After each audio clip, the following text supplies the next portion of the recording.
নারায়ণগঞ্জের ফতুল্লায় বুড়িগঙ্গা নদীতে তেল বোঝাই ট্রলারে অগ্নিকাণ্ডে একজন নিহত হয়েছেন, দগ্ধ আরেকজনকে হাসপাতালে ভর্তি করা হয়েছে। দুপুরে ফতুল্লায় মেঘনা অয়েল ডিপো ঘাটে এই ঘটনা ঘটে। এ সময় ট্রলারটিতে জ্বালানি তেল লোড করা হচ্ছিল।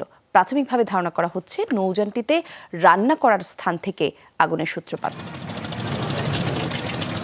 ফতুল্লায় মেঘনা অয়েল ডিপো থেকে ড্রামে করে জ্বালানি তেল লোড করা হচ্ছিল মনপুরা নামে একটি ট্রলারে। এক পর্যায়ে হঠাৎই আগুন ধরে যায় নৌযানটিতে। মুহূর্তেই আগুন ছড়িয়ে পড়ে পুরো নৌযানটিতে। খবর পেয়ে ঘটনাস্থলে একে একে ছুটে যায় ফায়ার সার্ভিসের 9টি ইউনিট। প্রায় 2 ঘন্টার চেষ্টায় আগুন নিয়ন্ত্রণে আসে। একটা আওয়াজ হয়েছে, আওয়াজ হওয়ার পরে আমরা দৌড়ে এসেছি। আর পরে দেখি যে দাও দাও করে আগুন জ্বলছে।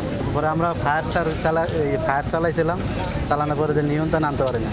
পরে সাথে সাথে বড় সাথে ফায়ার সার্ভিসে ফোন দিছে। আগুন নেভানোর পর ট্রলারে তল্লাশি চালায় ফায়ার সার্ভিস। পাওয়া যায় একজনের মরদেহ, দগ্ধ আরেকজনকে হাসপাতালে ভর্তি করা হয়েছে। এর ভিতরে অকটেনের ড্রাম ছিল এবং এই অকটেনের ড্রামে আগুন আমাদের যখন নিয়ন্ত্রণে আসে 15টার সময়, এরপরে আমরা দেখতে পাই এর ভিতরে অন্যান্য কিছু ম্যাটেরিয়ালস আছে, অর্থাৎ এগুলো কয়েল তৈরি করার, মশার কয়েল তৈরি করার কিছু র ম্যাটেরিয়ালস এর ভিতরে আছে। প্রাথমিকভাবে ধারণা করা হচ্ছে নৌযানটিতে রান্না করার স্থান থেকে আগুনের সূত্রপাত। জাহিদ হাসান, যমুনা নিউজ।